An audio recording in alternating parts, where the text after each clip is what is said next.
More than $1 billion. Chapter 1. The evening stakeout. One phone call cracked the whole truth open, but before that call ever came, Malik watched Keisha slip out his side door like she was racing a storm. "Where you headed?" he asked from the hallway, voice calm, eyes sharp. "Home," she said, hugging her tote. "Long bus ride?" "Uh-huh," he murmured, already clocking how her hands trembled. She didn't wait for permission, just dipped. Malik wasn't the yelling type. He was the quiet, rich type, the kind who let silence do the talking. But tonight, silence wasn't enough.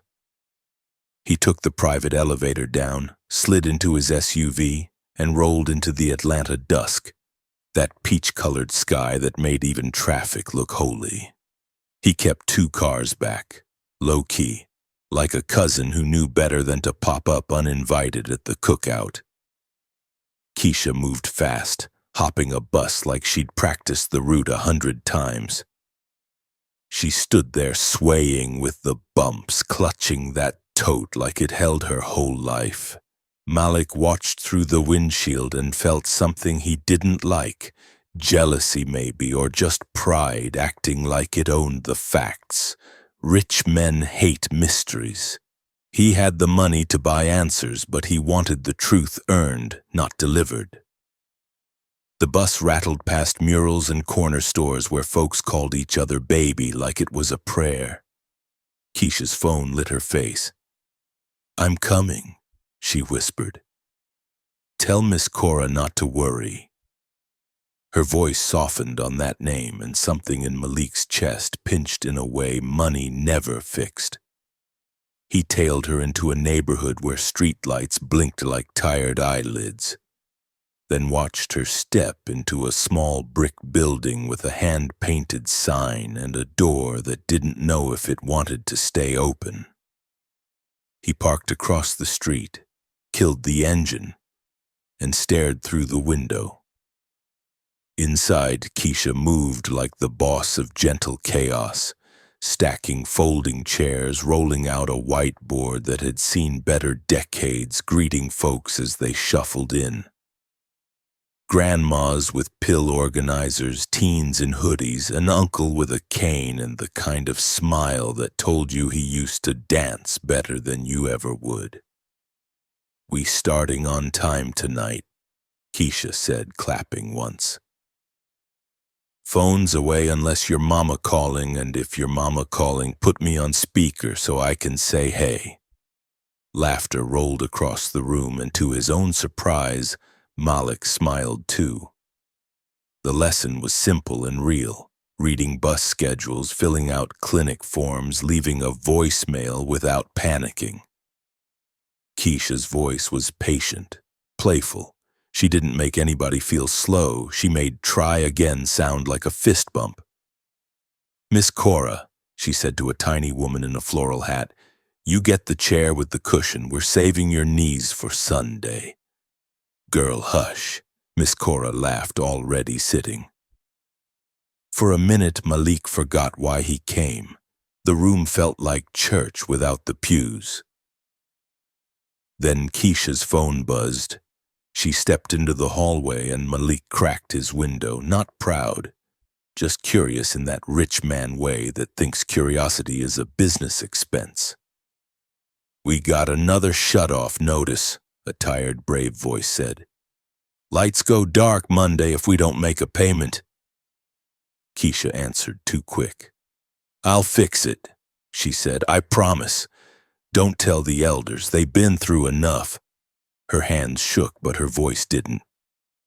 She took one breath, pasted on a smile, and walked back in like a storm got told to use its inside voice. Malik sat there with the truth and felt it stare back.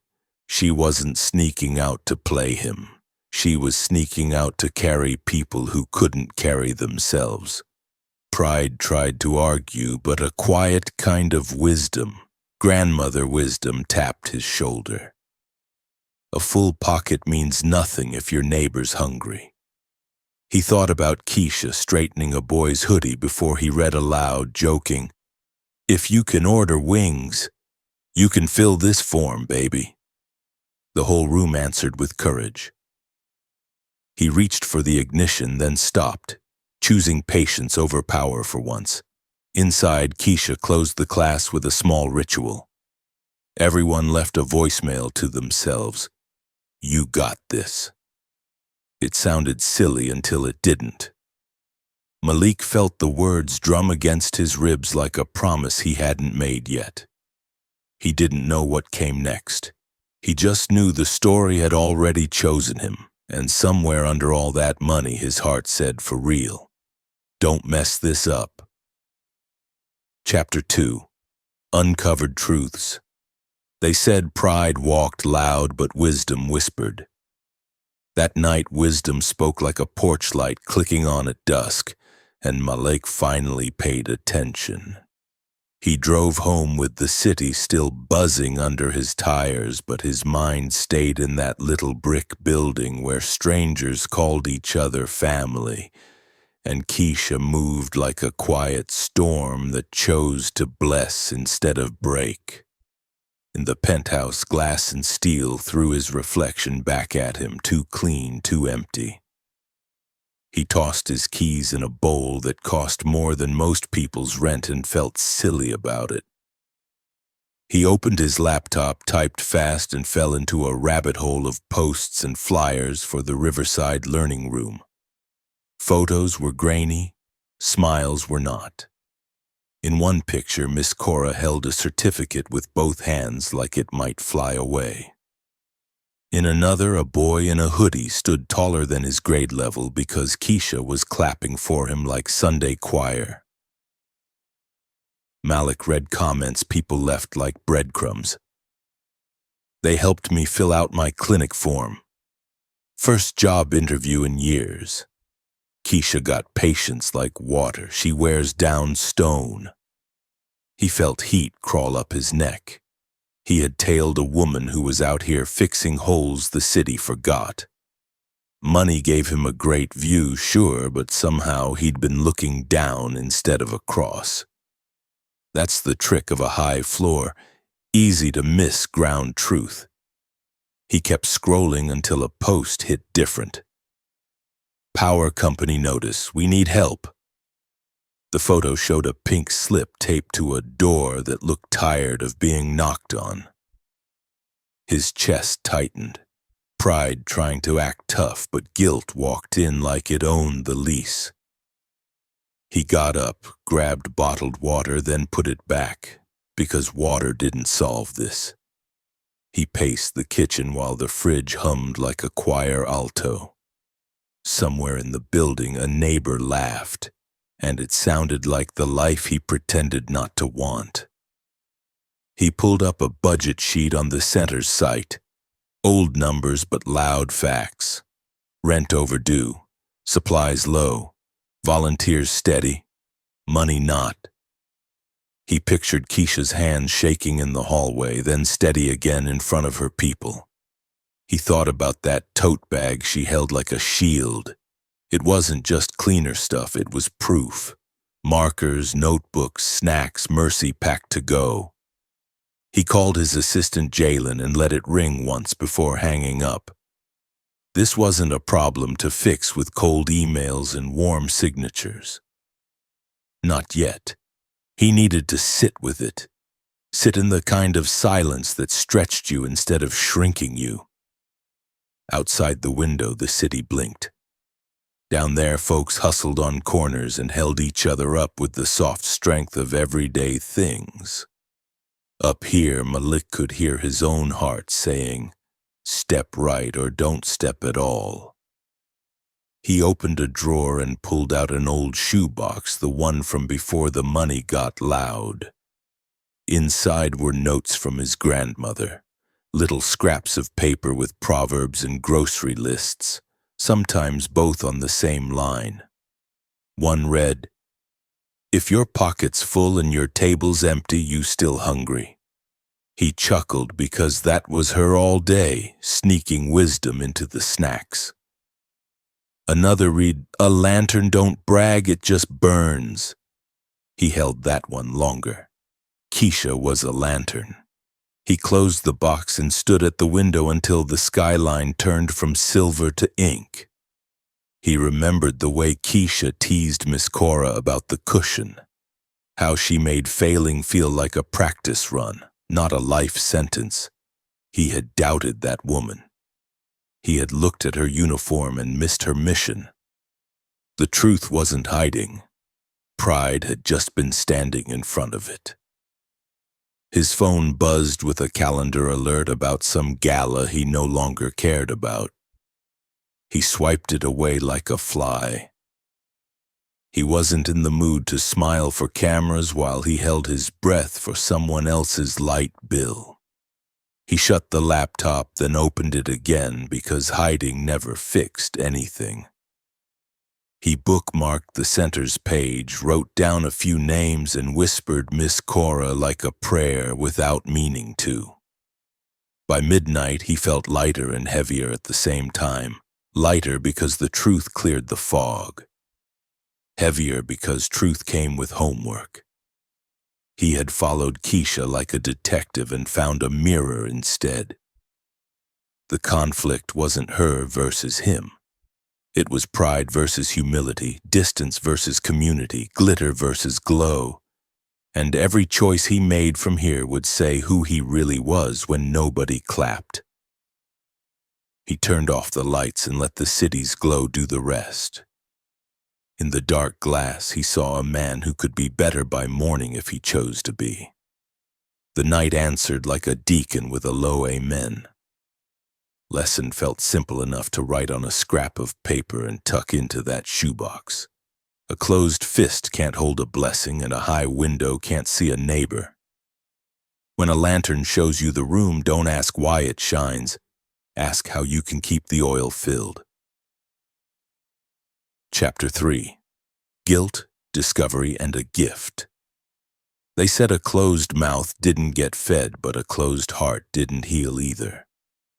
That morning, those words chased Malik around his penthouse like sunlight he couldn't outrun.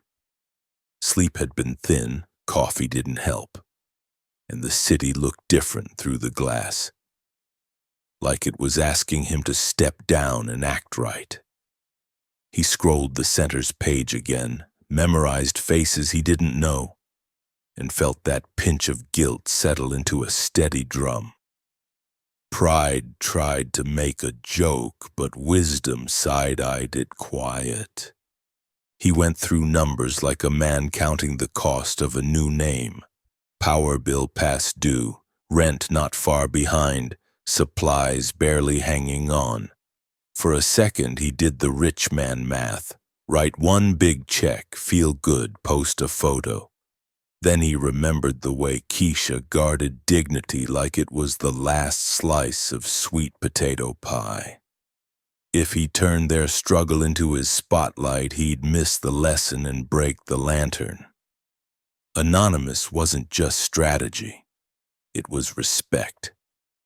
He called the power company, held through the elevator music, and paid the shut-off notice with a card that had seen too many fancy dinners.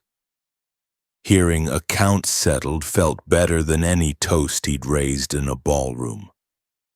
Then he packed a plain envelope with cash for the center's emergency fund, nothing flashy, just oxygen for the next few weeks, and a short note in block letters. Keep the lights on. Keep the people learning. He didn't sign his name. He didn't need to be the headline. On the way out, he hesitated by his grandmother's shoebox like it could co-sign his choices. He pulled one scrap at random and laughed at the timing. When the river is generous, it don't shout, it just keeps flowing. He tucked the paper into his wallet, a small amulet against his own ego, and headed for Riverside while the city yawned awake. The sun threw peach light over brick and billboard. Atlanta loved a comeback. Maybe he did too. The center's door stuck like usual and then gave way. A young volunteer sweeping the hall looked up, nodded, and went back to work. Nobody cared who Malik was, that was the gift. He slid the envelope into the donation box, felt the wood take the weight, and whispered the kind of prayer a man says when he's tired of being impressive. In the classroom, he saw charts hand-drawn and crooked, a whiteboard scraping by, and chairs waiting for people brave enough to try again. It wasn't pretty, but it was holy in its own way. He left before anyone asked questions, parking across the street like a shadow that learned manners. A little later, Keisha arrived in a rush, edges laid but eyes tired. She balanced her tote, greeted a couple of elders, and reached for the box like she did every morning. When she found the envelope, she froze, then looked around as if gratitude had a face she could thank. "All right, God, I see you," she said under her breath, smiling in that quiet way that made joy feel safe. She didn't pocket it. She walked straight to Miss Cora and the treasurer, hands open. Watching that, Malik felt a knot loosen he didn't know he'd tied. He'd always been good at buying outcomes. This felt different. This felt like joining a choir where he wasn't the lead, just the harmony. Pride tried one more time to step forward, but humility blocked like a left tackle and kept the play alive. He sat back and let the scene teach him. Then came the twist he didn't plan for. A boy from last night, hoodie kid with the nervous laugh, spotted Malik in the SUV and waved like they'd been neighbors for years. Malik waved back, busted, then laughed at himself because being seen wasn't the enemy. Being seen wrong was. He rolled down the window just enough to hear the class start, Keisha's voice turning fear into small, chewable bites. "We gonna keep it simple," she said. "Simple don't mean easy. It means possible."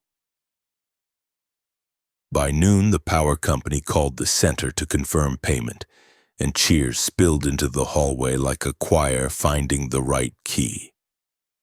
Keisha pressed her palm to her chest, then to the wall like she could feel the current running again. Malik swallowed hard. He'd expected relief. He didn't expect to feel like a porch light finally turned on in his own house. The conflict in him wasn't rich versus poor anymore. It was distance versus community, image versus impact. The turning point was simple and stubborn. He chose to give without taking space. And the lesson wrote itself on his heart in plain ink a child could read. When you pour quietly, folks drink in peace. A river doesn't brag. It just keeps the village alive. Chapter 4. An offer and a distance. They said even sweet honey could choke if you poured it too fast. That morning, Malik moved through his penthouse like a man carrying a full pitcher with shaky hands. He had seen the truth, and it had rearranged his priorities. The plan sounded simple in his head. Bring Keisha upstairs, feed her pancakes, offer a real job that paid what her hard work deserved. Simple never meant easy. He set the rooftop table like a restaurant soft open. Fresh fruit, warm pancakes, coffee that smelled like vacation. The sky over Atlanta sat bright and clean, but his nerves tapped like rain on a tin roof. When Keisha arrived to drop off keys and notes for the day, he asked her to stay for breakfast. She hesitated, then sat, posture careful like she was waiting for the bill before the meal. He talked first, voice steady even though his chest did cartwheels. He told her about a non-profit he had started and neglected, a seed in a fancy pot that never touched soil. He told her he wanted to fix that for real, and he wanted her to help lead community programs, design classes, pay volunteers, stop the begging cycle. He slid a folder across the table. Inside were numbers that didn't insult her time, benefits that didn't treat her like an afterthought, and a title that said what he already knew. She was a builder. Keisha listened with the same patience she gave her students. She ran a thumb along the folder edge and stared at the city like it might answer for her. When she finally spoke, her voice came soft and honest. She said the offer was generous and the work sounded right, but her people were still in that brick building with the sticky door and the wobbly chairs. She worried that moving up meant stepping away, and stepping away might leave a hole nobody else would fill. Loyalty could be heavy, and she had learned to lift it. Malik nodded even though his stomach dipped. He wanted to say, "Take it, we'll carry them together." But even the right words could sound like sales if he wasn't careful. He told her to think on it, no rush, no pressure. She thanked him and made a small joke about the pancakes being dangerous in a good way. They smiled, but the smile had edges. In the days after, the air between them changed shape. In the kitchen, they choreographed politeness like two strangers on an elevator. She did her work with the same quiet excellence, but her jokes packed lighter. He adjusted his coffee on purpose when she wasn't there, just to avoid the small talk his heart kept drafting. Pride wanted to say it didn't bother him. Truth called pride a liar and turned the lights on anyway. At the center, Keisha doubled down. She arrived earlier, left later, labeled bins, replaced dried-out markers with fresh ones, and practiced new lessons out loud while sweeping. She was trying to figure out if growth had to mean goodbye. A lantern could be moved to a bigger room, sure, but who kept the old porch lit while it wandered? Malik watched from a respectful distance and tried not to fix what wasn't broken. He sent over free bus passes through a local partner, made sure the clinic on Riverside waived a few fees, and arranged for a shipment of notebooks that arrived like rain after a stubborn drought. He kept it anonymous on purpose, but anonymity didn't quiet his feelings. Every thank you post from the center felt like a hug he wasn't allowed to return. The conflict in him stretched tight. If he pushed harder, he might look like he was trading favors for loyalty. If he pulled back, he might look like he only cared when it was easy.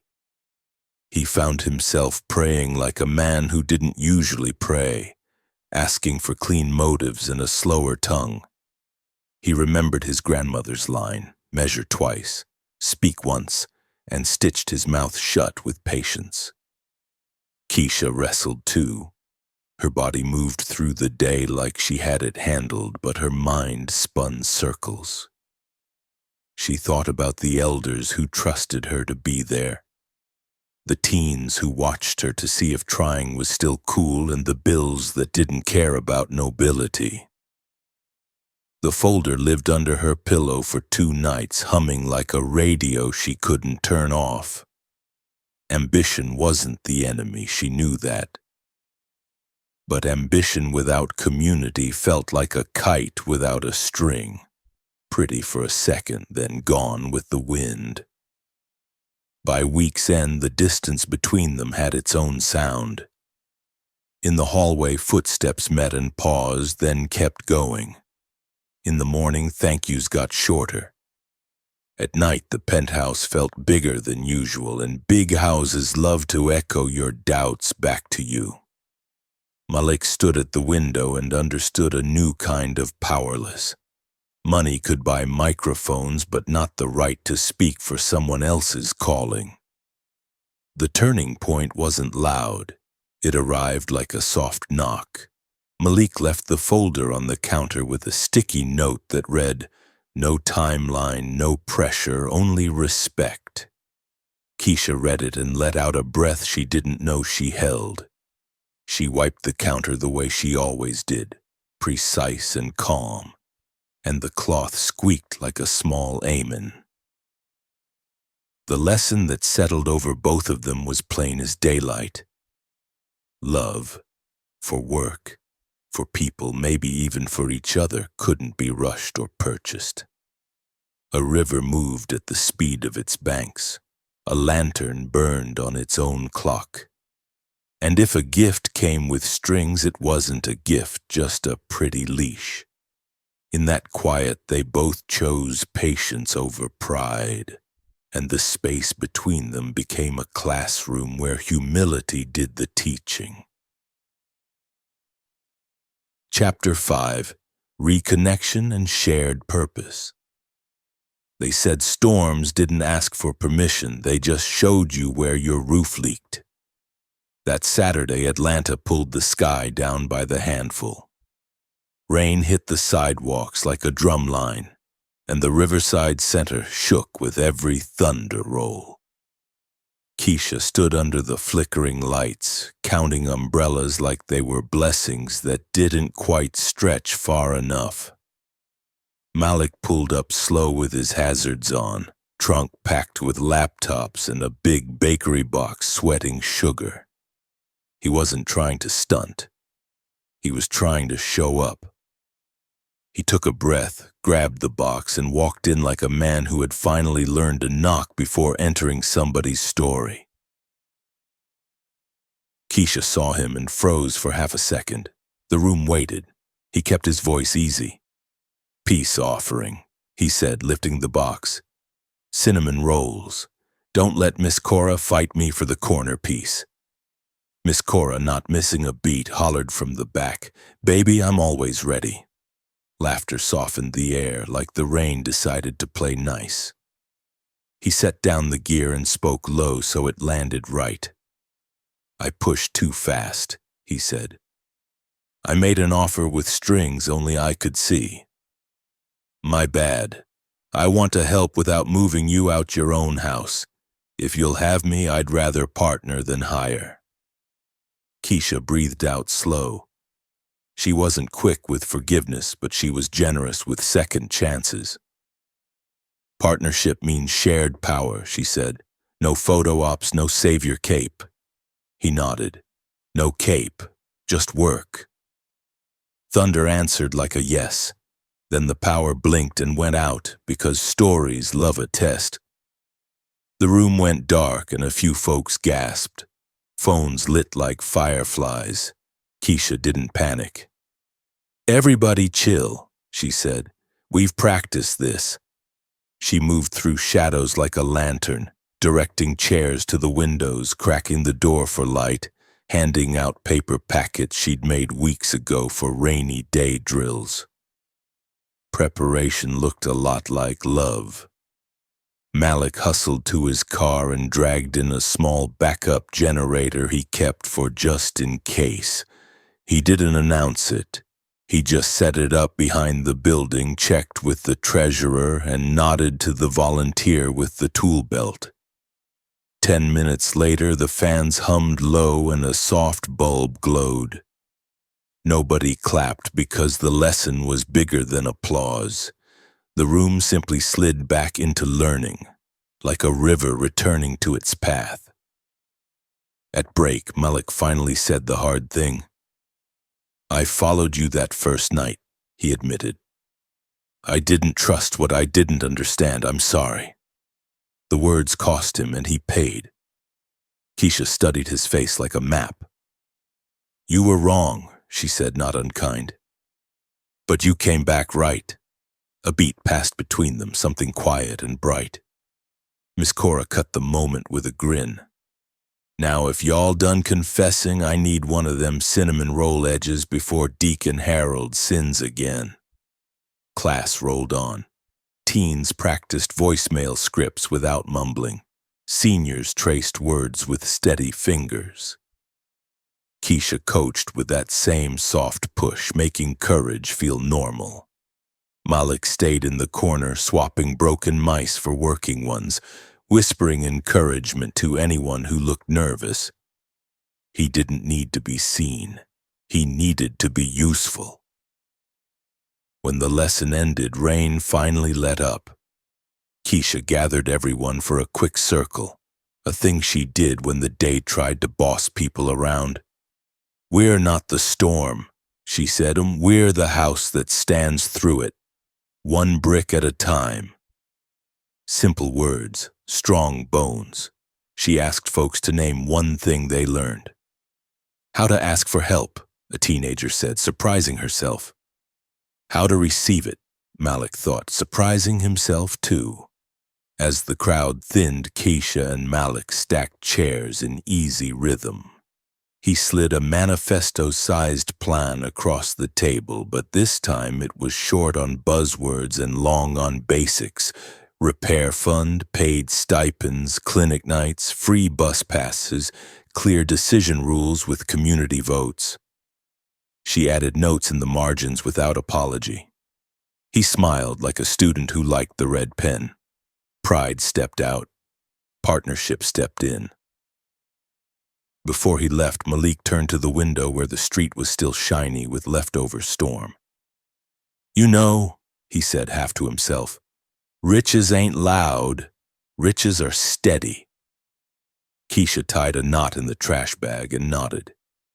"And love ain't grand. Love is consistent." Outside, a kid splashed a puddle like it owed him money. Inside, two people who started on opposite ends of a story found the middle and chose to stay there. The moral hung in the room without a frame. Don't judge the lantern by the soot on the glass. Judge it by the light it gives when everything else goes dark. Wealth without humility is just noise. Humility with action is the song a neighborhood recognizes. And if a blessing comes quiet, don't miss it reaching for a drum. A river that doesn't brag still fills every cup on the table. That day in Atlanta, the cups didn't run over. They filled just enough, and that enough tasted like home.